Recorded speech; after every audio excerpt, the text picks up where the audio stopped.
Welcome to SpartanMag.com. VCast Jim Comparoni, Paul Konyndyk. Going to talk a little basketball right now. We're in Spartan Stadium. We'll talk a little basketball. Big tournament coming up this weekend. Portland, Phil Knight Invitational. Michigan State against Alabama. 10:30 p.m. at night, Thanksgiving night. Alabama. Izzo was in here yesterday talking about the difficulty of getting ready for this team and how it's a completely different prep as opposed to getting ready for Gonzaga, Kentucky, and so forth. But you've got Alabama, who's going to run all over the place and fire up threes and collect offensive rebounds, long offensive rebounds. And they're doing it without Jaden Akins, probably. It's a tough one for Michigan State. Yeah, I think Akins will play in this game. Do you? I mean, I think he'll be on a minute count, but you look at the stats overall this year, and he's playing 21 minutes a game. So he has played in each of Michigan State's games this year. So the sad thing is, from the Akins standpoint, is he was playing progressively better. You look at where he was at in the aircraft carrier game, and he dialed it down a little bit. I think he didn't dial it down. He went as hard as he could, but he had a lot more juice in the Kentucky game, and I thought in the Villanova game, he really played well, and that was a really tough matchup because of how physical that Villanova team was. This Alabama team hasn't played anybody so far. They've played scrubs, and they've put up 100 points or something on most of those guys. They've got a ton of freshmen. They've got one of the freshmen that came in with hype to be a big shooter I think he's like 5 of 30 or something like that from the three-point range. They won't be able to do that against Michigan State. So for Michigan State, they're going to be in battle mode going out there, and I think these guys have been really good at following defensive game plans. I think they've been really, heads up. I think Tyson Walker, A.J. Hoggard are playing good defense. Malik Hall has been better than I thought he would be. That Villanova game was really, really good for Malik Hall on defense because that was one of the toughest matchups that against the Daniels kid. That was one of the toughest matchups I think he'll face this year because the guy can drive, he's strong, and that length isn't necessarily going to bother him. But it's going to be really interesting to see against this Alabama team, are they going to be ready for Michigan State? And we see this every single year. I think the team that's got the battle-testedness has an advantage. Just like I think Michigan State went into Kentucky after playing Gonzaga. I think they had an advantage at Kentucky because Kentucky hadn't seen that before. Now Kentucky's had some of these battles. They're going to be ready to go. But Michigan State has had this will be the fourth really tough game in a row. I know that's another trip out there, and it's tough for Michigan State to do that. Alabama's also taking that trip out there, but Michigan State has that mindset and has that drive, and I think they're in full go mode, and I think these guys are dialed in. I think they're feeling good about themselves. You look at a guy like Tyson Walker against Villanova, demanding the ball, getting on his teammates when he wasn't getting the ball, making tough plays, tough shots, making tough plays on defense, and I think that bodes well for Michigan State and A.J. Hoggard, provided he doesn't turn the ball over unnecessarily. I think he's doing some really, really good job. He's doing a really good job finding guys in open situations. We saw against Villanova, saw him hit some open shots, but we also saw opportunities where he had to shoot, where he made the extra pass and got assists. So I think Michigan State's playing really good ball right now, and I think the curveballs they've had in playing Gonzaga, Kentucky, and then Villanova is a completely different type of team, a type of matchup that usually does not favor Michigan State. If you think back to some of those really good mid-major type teams, like constructed teams like Maryland, those are the type of teams that gives Michigan State problems. So Michigan State's playing a team that runs and guns, shoots a lot of threes, rebounds the ball well against crappy opponents. But Michigan State's played this will be the fourth really good team in a row. And I'm really curious to see what happens. I think there's a chance that Michigan State could run like crazy against these guys, and I'm looking forward to seeing the transition game take another step because that's where Michigan State has to. If those guys gun, you've got to run on them and finish at the rim, and I think Michigan State can do it. I think this is going to be a fun game to watch. All right, Alabama last year was supposed to be a top 15 team. They were a disappointment last year. The year before, they had done well in the tournament because they got hot, and they're a team that can get hot. And that's what's scary about this team. That's what contributes to the random nature of college basketball. College basketball is already random to begin with. Alabama is the utmost random team because if they're running around and hitting some of those shots, it's really hard to stop that. Michigan State's got a chance to do it because Walker's got such quick feet. Hoggard has quicker feet. I mean, he's moving really well, and he's had size forever at 6'4", and he's strong, but he's even moving it more quickly. And those guys are dialed in on defense. Malik Hall to 3, he's out there, contesting shots. Malik Hall, could he get shot fake driven. Guys have tried to drive on him so far this year. A little bit of success, but it's not been the problem I thought it might be. Yeah. But Alabama likes threes and drive layups. That's what they want to shoot with Nate Oates. Will they be looking to drive on Malik Hall? 100%. So he's got to do a good job with that. Izzo said on Monday that Pierre Brooks is a guy that has to take, in his words, monstrous steps on defense. He's had, he's kind of limited lateral movement on defense. That's going to be tough coverage for him because he's going to be getting out on people trying to defend three-pointers. He is susceptible to the drive. So Alabama's going to look on film. They're going to want to drive that guy. So Izzo can talk about, and he wants the guy to take monstrous steps. I don't know if he's capable of doing that. Right. Tough matchup for Brooks. If Akins can't play much, that's a tough matchup for Michigan State on that one. The one card that Michigan State has, I think, defensively would be Trey Holloman's because of his length. Now the problem with Trey Holloman's is his quickness on his foot quickness. He's got great foot quickness on defense, and he wants to defend. And I think he's a secret weapon against like this Alabama team. Now the flip side is, and my guy Secor Sig would talk about this, you don't have a shooter on the floor when Holloman's is out there. But in a game like this, I think. You could still have Walker. They've played 3-point guards. I'm just saying that's one guy you can sag off of, and that makes things a little bit trickier. They sag off Hogarth too. Hogarth showed against Villanova he's making that shot, but he'll continue to improve. Right. And if you look at what Villanova did and what made them really effective until the transition game got going, and then some of the half court threes. I mean they switched 5 obviously, but then they sag off. They sagged off Hogarth, which made it incredibly hard for Amadi to get the ball inside and to get any of that kind of stuff going. So. I mean, you want Pierre Brooks out there in a perfect world because he can be a good rebounder. You can trust him to knock down perimeter threes in transition and in the half court. But he's the guy that also is susceptible to falling asleep, and you can't have any kind of sleepiness against Alabama. But Trey Holloman's is a guy that, hey, that's a card you'd like to have. I kind of think that Michigan State would like to have more rim protection in this game. Jackson Kohler, not a rim protector. Carson Cooper, we don't really know what he can do yet. He's still getting his feet wet, more of a rim protector down the road. But in terms of guard defense, Michigan State's holding, teams to 26% from three-point range. And that's really dang impressive, in my opinion, because of the caliber of athlete that they've played so far. And, Tyson Walker has a lot to do with that. Hogarth has a lot to do with it. But Akins as well had a lot to do with it. And the amount of time, you see them helping off of guys, helping to try to dig down, but also using that quickness to get back on their guy. That's something we haven't seen from Michigan State, having that many guys that can play that tight up on people in a lot of years. I can't remember. Maybe you'd have to go back to the Travis Walton era, but Holloman's is another piece, and I think in a game like this, he might be, because you want to have a guy that can come in, that can provide corrections. If Pierre Brooks isn't right, Alabama's going to exploit the heck out of that, and but you want to have another card to play, and Holloman's is an excellent defender, and I think this is the kind of game where you can dial him up a little bit. That's a great point, Paul. And Izzo, as you know, is defense first. You don't want to be giving up open shots to an opponent. And Brooks needs to prove that he can prevent that from happening. But if it does happen, Holloman's a guy that can come in. Even though there are deficiencies on the offensive part, he's a guy that can prevent open look after open look after open look theoretically. So that's a good card for Michigan State to play in this particular matchup. Yeah, and I've been down on Brooks a lot. I feel like he should be further along than he is, but I will give him credit because he's trying. And and I've seen little bits of progress in each of the last few games. I did not like the way he played against Grand Valley.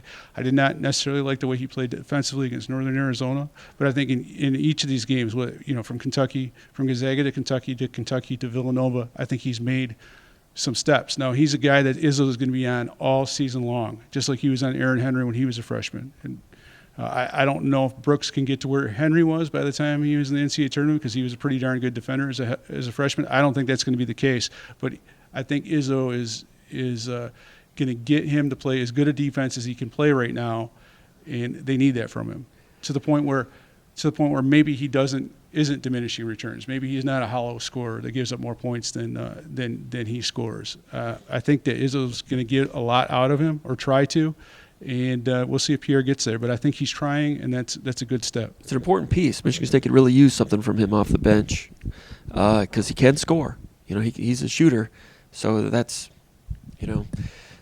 something they need to continue to develop. But it's going to be difficult there. The rest of the tournament, if Michigan State win or lose, they play in the second round against Oregon or UConn.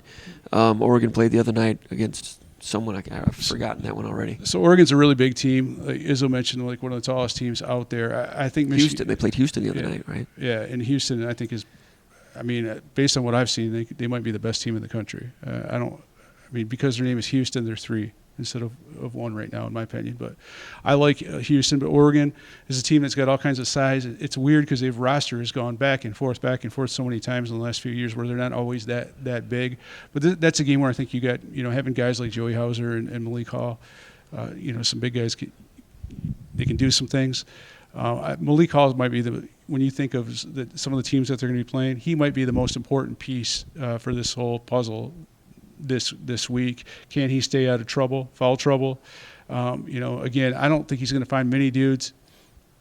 Well, Alabama guards will probably drive as well as the Daniels kid from Villanova. What they maybe won't possess that the Daniels kid did was extreme strength. When you look at Villanova guys, they had good athleticism with monster strength for guards. They had a lot of Hogard type players, guards that could shoot some threes. So a different style, but I think Malik Hall, he showed me more than I thought. I keep on waiting for him not to do well. Not to do, to be unfunctional on defense against a driving guard, and he's played it better than I thought he could. The question is, can he sustain that in a tournament setting? That's where I think it gets hard. You do it one night, can you come out and do it the next night? And I think one of the things we've seen from Malik Hall at times in a tournament setting, even go back to last year, if you think the way he played against Loyola Chicago in one of those early season tournaments, he was the best player on the floor, won that game for them. The next game, I believe, 4 points. Yeah. Maybe a no-show. So can Malik Hall be that guy that does it on a night-in, night-out basis? If not, Michigan State's they're going to take some L's in this tournament. And that's not necessarily a terrible thing because there's a lot of really good teams in this tournament. Michigan State's already outperformed the expectations I had for them. They are still going to take lumps, in my opinion. But the way Tyson Walker's playing, the way A.J. Hogard's playing, the way Madi Sissoko's playing, Joey Hauser. Those are all really big positives. And to me, Michigan State is ahead of schedule. Can they keep on building on that? And that's what we're going to find out this week. Those players you mentioned, those are good points. Those guys have all developed as players, which you expect out of college guys. And collectively, they've raised the team level also. Hauser, the way he's moving so well, having dropped 10 pounds. The interesting thing about Hauser and Hall playing together is Hall with that a little more nimble, and he's jumping quicker, and that shot release is better. They're using him off, pin down curl, plays that they use for the small forward, for the 3. Mm-hmm. Those are plays traditional Michigan State's run for 3. He's making Morris Peterson plays, playbook plays, not looking like Morris Peterson, but plays that they've run for those guys in the past. Even though he's the 4, Emily calls the 3 on offense, they're running plays to Hauser as a 3, and they're posting up Hall as a 4. So even though they're playing the 3 and the 4 on defense a little bit, and in some ways on offense, but in some ways it's getting inverted and changing up a little bit, which is an interesting way that Michigan State has tweaked things based on their personnel, and that's been interesting to watch. Also, Hogard making those shots against Villanova, great sign. If he continues to be, he doesn't need to be a 40% three-point shooter, but if he's 33% instead of 19%, that changes a lot of things for the Michigan State on offense. That was a great sign to see him hitting those unguarded shots against Villanova. Also opens up his ability to drive to the basket. If someone has to even come out a little bit on him, he's such a good driver, and that enhances his ability to make others others better. Yeah, and then he can make the extra pass. And one of the things we've seen a lot from this Michigan State team, I think, whether it's Hall, even Akins, Hogard, is we've seen a lot of little extra passes, little penetration, and really good kicks. And I think Michigan State's moving the ball very, very well. I thought Akins had a couple nice, jab step type moves and then, passes. And this is a better passing team. It should be a better passing team because of, you've got 2 point guards starting in Akins and Walker. But this is way better passing team than we've seen in a lot of recent years. And Michigan State's running good stuff. Their plays are being run crisply. There's no panic in this team. That's something that, I didn't necessarily expect. When they take some lumps, there's a swagger about them. They come back, no shrinkage there. And guys are making, some guys are making some good free throws. Will Motti continue to make his free throws? I don't know, but there's a lot of really, really good qualities to this Michigan State team, and we'll see if they come out in a like it's Thursday, Friday, and then a Sunday game. So that's kind of cool the way they do that instead of back to back to back. But this is going to be fun to watch, and I kind of hope Michigan State doesn't play Villanova again because that would kind of suck. I think Villanova's a good team. I'd rather see Villanova go out and win some games. And I'd like to see Michigan State play someone else. But I'd kind of like to see, I've been looking at this Alabama game for a lot. It's a contrast in styles. And this is a game you'd really like to see Michigan State win. And I'd like to see them play Oregon and put a hole in Oregon, personally. Alabama gives me the creeps a little bit. They do because they've got a shooter's chance, man. I mean, if they're hot, there's not a whole lot you can do. And we see this all the time, against, I watched the Arizona State game against Michigan. And Arizona State, the other night, not a good shooting team percentage-wise, but they got left open in the top of the circle area, and they knocked down a couple of jumpers. And as soon as you leave someone open and some guys start hitting shots, then everyone starts hitting shots. And so the key for Michigan State is to match the scoring, get that transition game going, weather the storm if you have to. But hopefully the defense is good enough where Alabama's not used to facing someone up in their grill because they haven't had to play it yet. So. But there's no question that Alabama they could have one of those games where they score 100 on Michigan State. They could score 100 on anybody. But I think Michigan State has the capability of playing defense pretty well against these guys with the personnel that they have. Nate Oates, I've got a lot of respect for him, what he did at Buffalo, what he did as a high school coach in the state of Michigan. Am I a bad person to not root for Alabama style of play just because as an old, curmudgeonly, yell at the clouds, I'm an old man. Dude. I don't like that style of play. I don't want to see that style successful. I'm not able to process that as a person as to why I feel that way. Because we know, as having covered we know having covered college basketball forever, that there's certain things that work and don't work. That's fool's gold. What he's got going on, it's fool's gold when everything is scoring. The teams that are consistently the best are teams that can play defense. Even look at the Golden State Warriors. Well, one of the things that made them great and has made them great is they play really dang good defense. And so you can't do it. I don't think you can do it just one way. Just like back in the day at Arkansas when Nolan Richardson was there. That the pressing stuff like that, it doesn't. It looks good. Sometimes you look really great, but sooner or later you're going to run into someone that's got a good point guard, and you're going to die by that sword. They were good in their era. They had back-to-back Final Fours. They were. And they were a great team. But the thing is if you're so heavily reliant on one thing, it's fool's gold. You can't. You got to have more. You got to have more baskets. You got to do more than just shoot. And it seems like that style should not theoretically travel, as they say, as well. If you want to be a consistent program, they made a nice run 2 years ago, but like you said, if they catch Michigan State on their night, but that's not dice. I think that's not a championship. To me, it's not unless you add the defense to it. Unless you're really good on defense, and you're a really good rebounding team, and they have the numbers. I'm not so sold on that. They've got some length, but unless you can do more than just shoot, have a shooter's chance.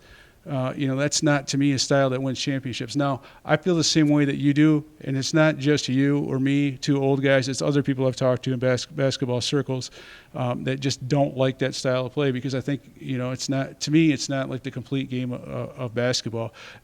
I can say that, and I still like Nate Oates a lot.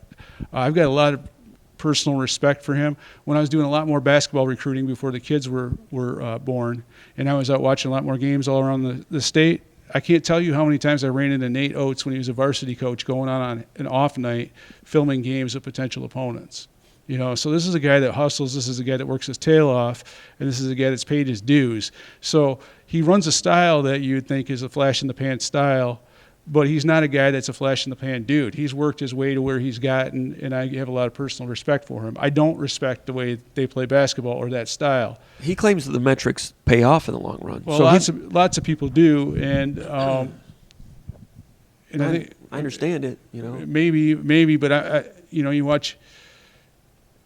there's times where metrics don't matter, right? I mean, like you're a baseball guy, right? There's a time where, hey, it'd be really nice to be able to bunt. Yeah. You know, there's a time where it'd be really nice not to be able to strike out trying to get a home run. Right. I mean, I understand metrics and whatnot, but, you know, to me, there's so many variables, you know, that maybe aren't metric based. And I just think in a championship setting, maybe stats don't matter. Yeah. A lot of times coaches like to be in control, and it seems like the way they play a lot of it. He's comfortable with chaos. Yeah. As long as he is. I mean, I know Izzo's got to be – anybody that plays – I will say this about the style. Anybody that plays Alabama – it's not fun. No, and they come in thinking, well, we've done everything that we can possibly do to get ready for these guys, and it doesn't – to some extent, it doesn't matter. If they're hitting shots, they might beat us, and if they're not, you know, we might beat them. I think what Michigan State cannot do, what any team that plays Alabama can't do, is get caught in playing that style of game. You know, just because Alabama is speeding everything up doesn't mean you should speed everything up. Michigan State needs to continue to get the ball in the best possible place to score.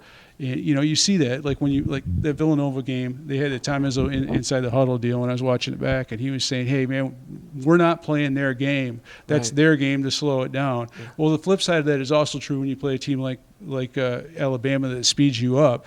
You get caught in that hoisting threes and chucking. You can't do that. Michigan State has to be Michigan State. They've got to score points in transition. They got to get good half-court looks, extra passes, and I think they'll be right there. I'm excited about this game. It's kind of scary. I agree with you. At the same time, I want to see how Michigan State, this battle-tested Michigan State team, handles an Alabama team. Sure. So, I mean, it's a young basketball season at this point, but Michigan State is one of the stories, if not the story, so far nationally in college basketball. They're up knocking on the door of the top 10 for what that's worth, but they've had a lot of eyeballs on them. They've been converting and finishing and doing some things and raising some hell. So yeah, and you look at the Big Ten this year. You know, I had a chance to watch a few of these Big Ten games. And there's some. You know, Illinois' got maybe a rebuilding team. I think they've got some pieces. But you look around the Big Ten. You know, I watched Ohio State last night. They're in for a rough ride at times. You look around there, like Michigan. They've got a long ways to go. And they were lucky to beat Ohio. Right, and they've got a long ways to go. I'm just saying, around the Big Ten, I'm looking around the Big Ten, and this is a year that no one was talking about Michigan State coming into the Big Ten. This is a year that people should have been thinking about Michigan State, and I'm curious to see if Michigan State will be there at the end. I want to know what Purdue. They've got some rebuilding to do, but this seems like a year where the established tough programs that have a championship culture will make themselves, will be there towards the end and compete for a championship. I'm not totally sold on Indiana. I think they've got some good stuff going on, but I'm not sold on them yet. And I think Michigan State has a chance this year, barring injuries, and that's a huge if because this is not a deep team, but Michigan State has a chance to, if they keep on developing, get those young bigs better, get Pierre Brooks playing a little bit better on defense. They've got a chance to be a really dang good team. All right, Paul, really appreciate your insight. As always, appreciate everybody checking in with us. For Paul Konyndyk, Jim Comparoni, been watching the VCast from East Lansing, SpartanMag.com.